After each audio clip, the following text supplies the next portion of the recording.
এটা ছিল প্রথমবার যখন আমি এক গভীর রাতে মামির সঙ্গে তার বাড়িতে একা ছিলাম। বাড়িতে বিদ্যুৎ ছিল না, চারদিকে ঘন অন্ধকারে ছেয়ে গিয়েছিল। এই অন্ধকারে মামির মিষ্টি মুখখানি যেন আরও উজ্জ্বল লাগছিল। তিনি গভীর ঘুমে আচ্ছন্ন ছিলেন। তার প্রশান্তির ঘুম দেখে আমার মনে এক অদ্ভুত অনুভূতি এলো। আমার মধ্যে এক অজানা অস্থিরতা সৃষ্টি হল। তখনই আমার মনে এলো, অনেক সময় গভীর রাতে নির্জনতা বাড়লে নানা চিন্তা মাথায় ভিড় করে।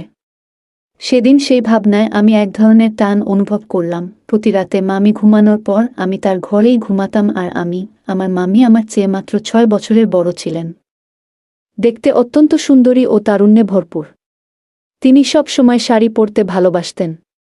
শাড়িতে তাকে অসাধারণ লাগত। তার গায়ের রং ছিল একদমই ফর্সা। আমি লক্ষ্য করেছিলাম তিনি নিজের অনেক যত্ন নিতেন। মাঝে মাঝে ভাবতাম মামি একা একা কিভাবে থাকেন। বন্ধুরা, আজকের গল্পটা অনেক বেশি স্পেশাল। আশা করছি তোমাদের ভালো লাগবে। আর প্রতিদিন গল্প শুনতে চাইলে ভিডিওটি লাইক, শেয়ার এবং চ্যানেলটি সাবস্ক্রাইব করো প্লিজ। তার বিয়ে হয়েছিল মাত্র 5 মাস আগে, কিন্তু তার পরপরই তার স্বামী বিদেশে চলে গিয়েছিলেন। সেই থেকে তিনি একাই নিজের বাড়িতে থাকতেন। ছোটখাটো বিষয়েও তিনি প্রায়ই অস্থির হয়ে যেতেন। এমন সময়ে তিনি আমার মাকে ফোন করতেন, আর আমি সুযোগ পেয়ে তাদের বাড়িতে চলে যেতাম, কারণ মায়ের কথাগুলো শুনতে আমার ভালো লাগতো না। আজও কলেজ থেকে ফিরে দেখি মামি বাড়িতে এসেছেন এবং তার চেহারায় ক্লান্তি স্পষ্ট। আমি তাকে জিজ্ঞেস করলাম, কি হয়েছে মামি? মামি একটু বিষণ্ণভাবে বললেন, সকালের পর থেকে বিদ্যুৎ নেই। সময়মতো বিল পরিশোধ করতে পারিনি বলে বিদ্যুৎ বিচ্ছিন্ন হয়ে গেছে। বলতে বলতেই তার চোখে জল চলে এলো। আমি তখন তাকে জিজ্ঞেস করলাম, বিল কেন সময়মতো পরিশোধ করা হলো না? তিনি বললেন, তোমার মামা বিদেশে আছেন, আমি একা সবকিছু সামলাতে হিমশিম খাচ্ছি। হয়তো বিল দিতে ভুলে গিয়েছিল, তাই বিদ্যুৎ চলে গেছে। মামির কথা শুনে আমি তাকে আশ্বাস দিয়ে বললাম, চলুন মামি, আমি নতুন করে বিল বের করতে সাহায্য করছি, তারপর বিল জমা দিয়ে বিদ্যুৎ ফিরিয়ে আনি। আমার কথা শুনে মামি খুশি হলেন, আর আমি তাকে সাহায্য করতে এগিয়ে গেলাম। আমি তৃষ্ণার্ত অবস্থায় মামির সঙ্গে বের হলাম।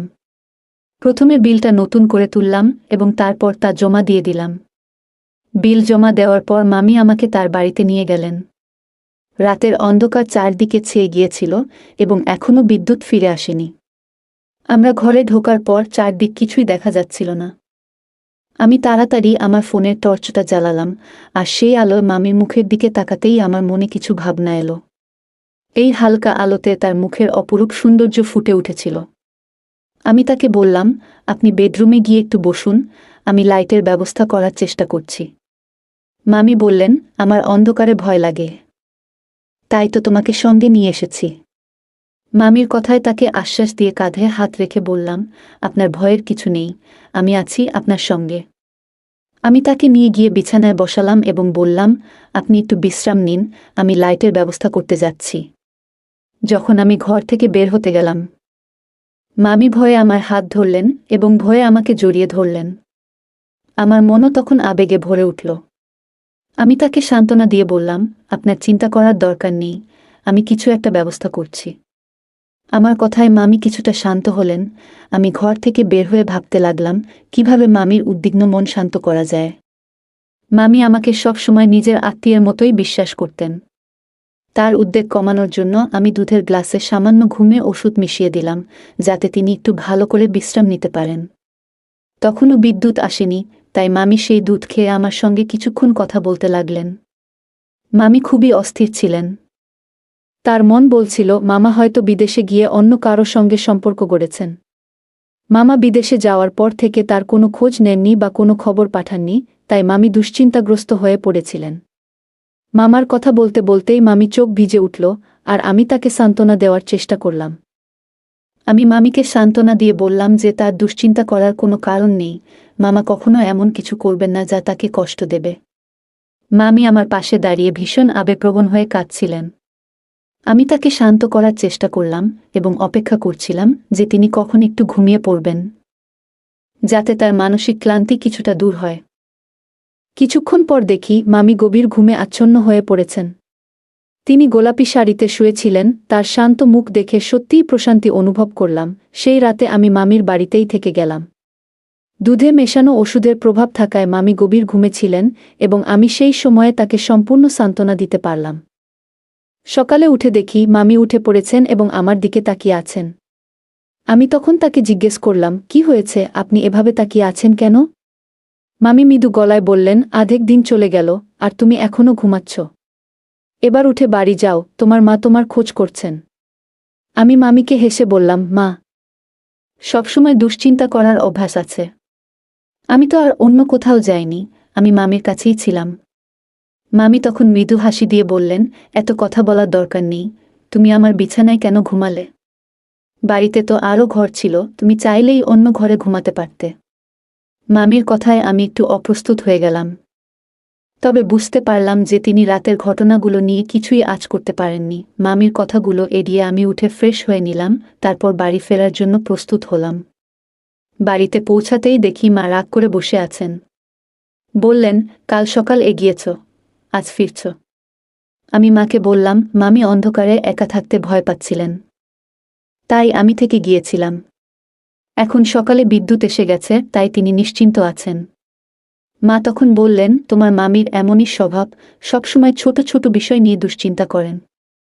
তার মনে হয় তার স্বামী বিদেশে গিয়ে অন্য কোথাও আসক্ত হয়েছেন। সে তো সেখানে কাজ করছে, কিন্তু মামি চান তিনি যেন সবসময় ফোনে তার সঙ্গে কথা বলেন। মা মামির এই অতিরিক্ত চিন্তার অভ্যাস নিয়ে বিরক্ত ছিলেন, আর আমি মায়ের কথা চুপচাপ শুনে যাচ্ছিলাম।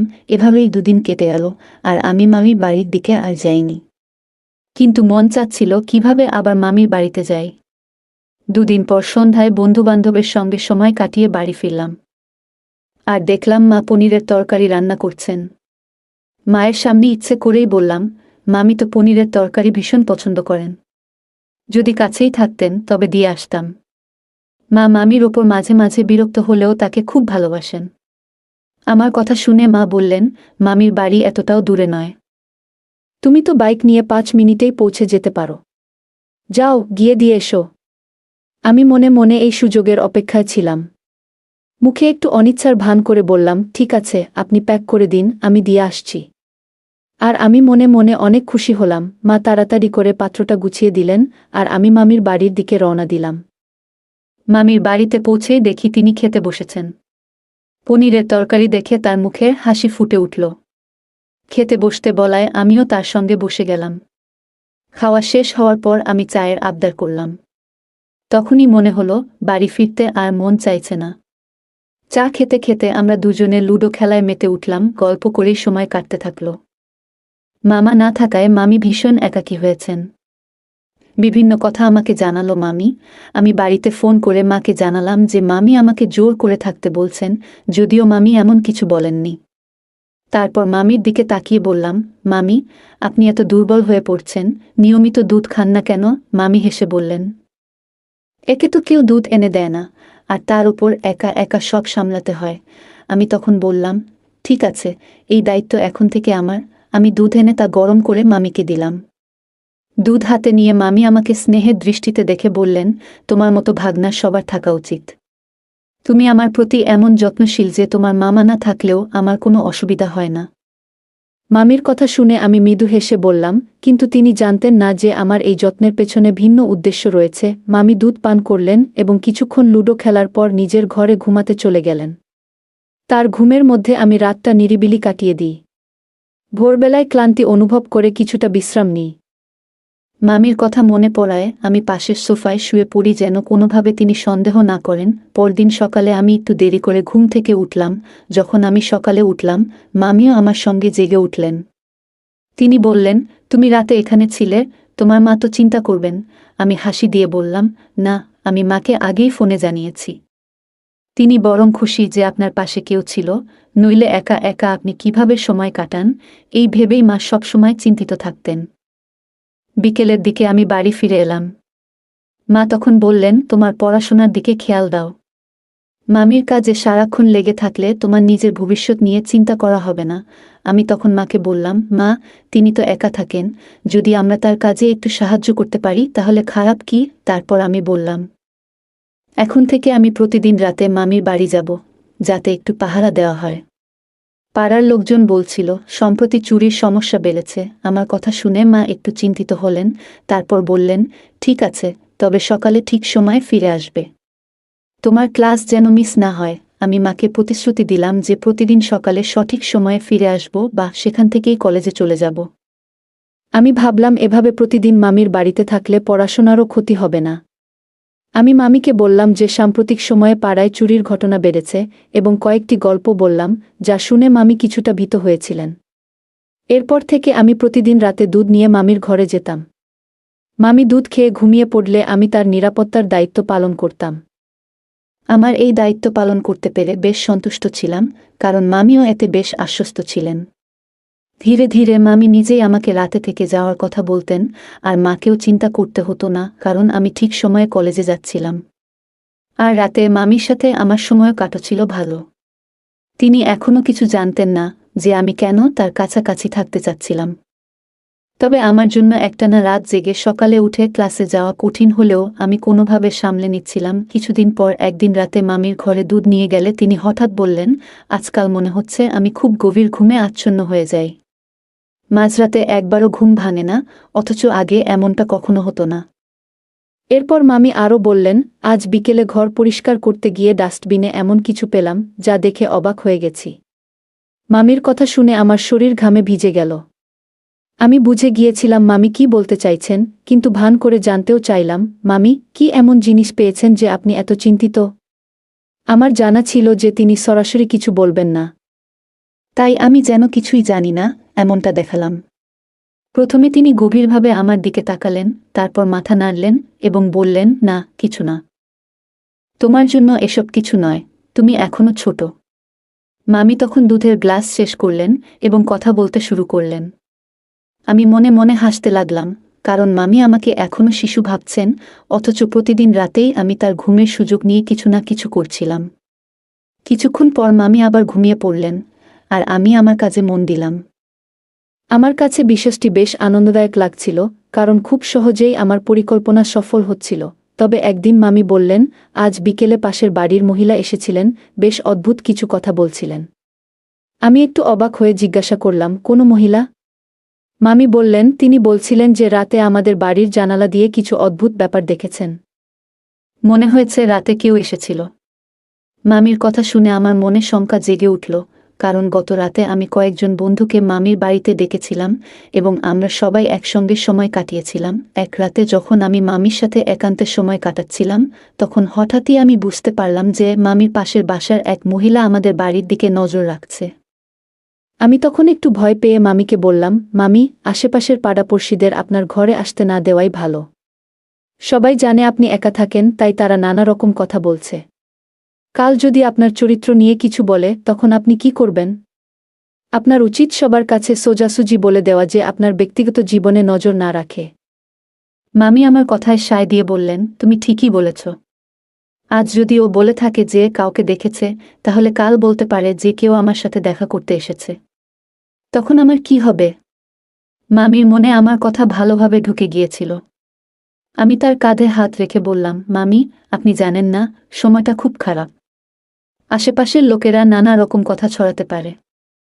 যদি কেউ আপনার শ্বশুরবাড়ির লোকদের কাছে কিছু ভুল তথ্য পৌঁছে দেয়, তাহলে আপনারই সমস্যা হবে।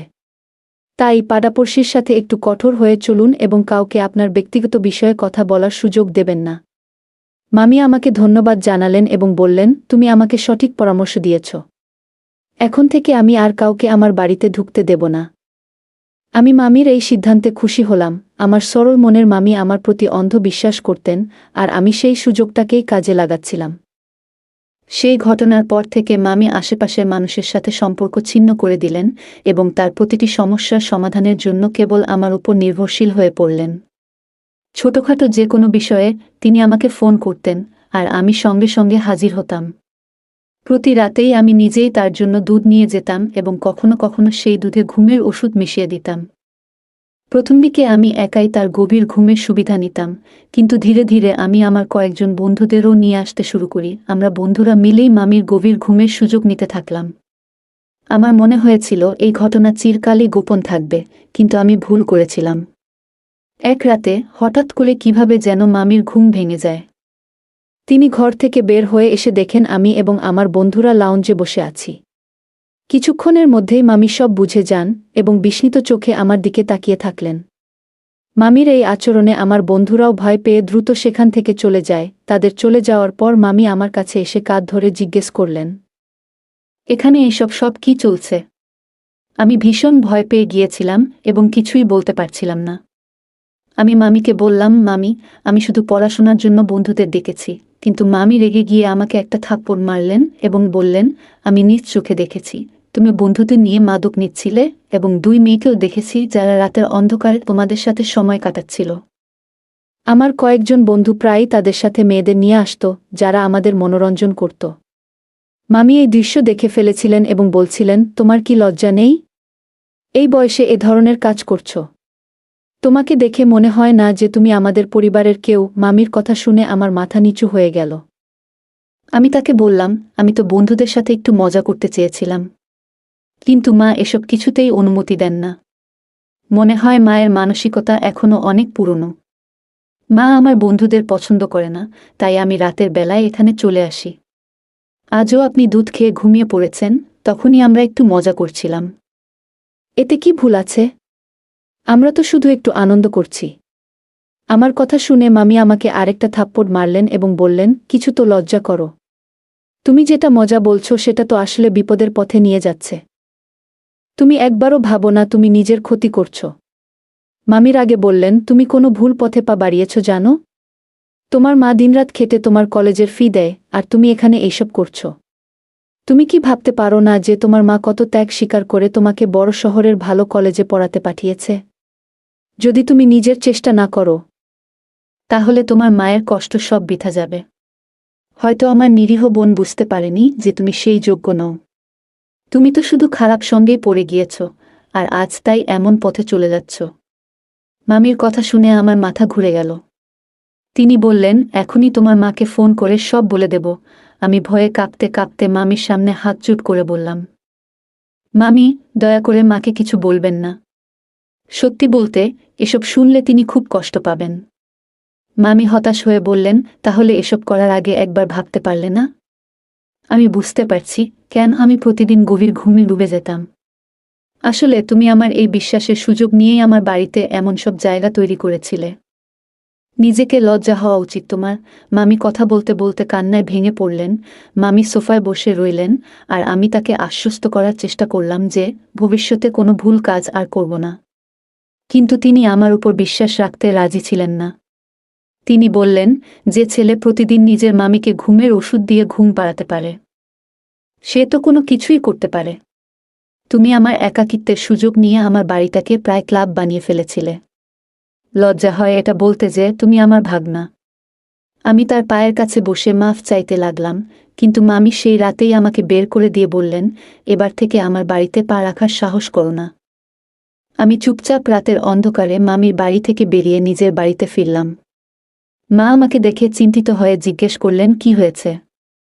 আমি মিথ্যে বললাম যে আমার শরীর ভালো লাগছিল না, তাই মামির বাড়িতে ঘুমাতে পারিনি। এরপর সোজা নিজের ঘরে চলে গেলাম।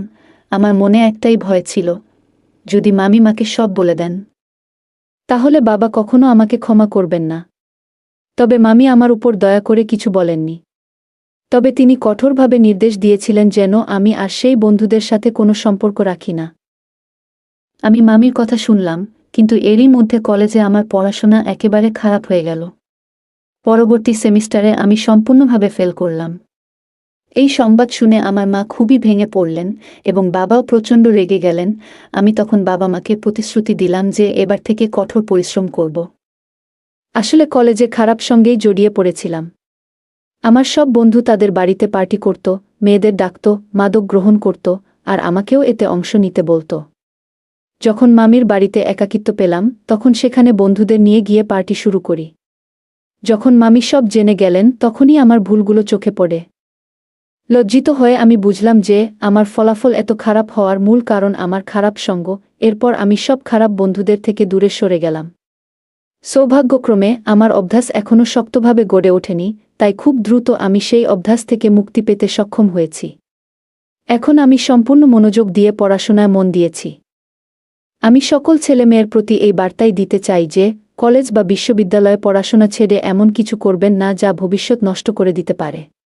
পড়াশোনার দিকে মনোযোগ দিন এবং জীবনে ভালো কিছু করুন। জীবনের প্রতিটি পদক্ষেপে সঠিক পথে চলা অত্যন্ত গুরুত্বপূর্ণ, কারণ ভুল পথ অনেক ক্ষতির দিকে নিয়ে যেতে পারে এবং পরিবারের সম্মান ও বিশ্বাস হারানোর সম্ভাবনা থাকে। বাবা মা আমাদের জন্য অনেক ত্যাগ স্বীকার করেন, তাই তাদের কষ্টের মূল্যায়ন করা এবং নিজেদের দায়িত্ব ঠিকমতো পালন করা আমাদের কর্তব্য। ভুল করলে তা থেকে শিক্ষা নেওয়া উচিত এবং ভবিষ্যতে সেই ভুল আর না করার চেষ্টা করা উচিত। ভুল সঙ্গ এবং খারাপ অভ্যাস ভবিষ্যৎ নষ্ট করতে পারে, তাই সঠিক সঙ্গ নির্বাচন খুবই গুরুত্বপূর্ণ। বন্ধুরা, যদি এই গল্পটি ভালো লেগে থাকে তাহলে দয়া করে ভিডিওটি লাইক করুন এবং আমাদের চ্যানেলটি সাবস্ক্রাইব করুন। পাশে থাকা বেল আইকনটি প্রেস করুন, যাতে করে আমরা যখনই নতুন ভিডিও আপলোড করি তার নোটিফিকেশন সবার আগে আপনার কাছে পৌঁছে যায়। ধন্যবাদ। দেখা হবে আমাদের পরবর্তী ভিডিওতে। আমরা প্রতিদিন নতুন নতুন গল্প নিয়ে আসি আপনাদের কাছে।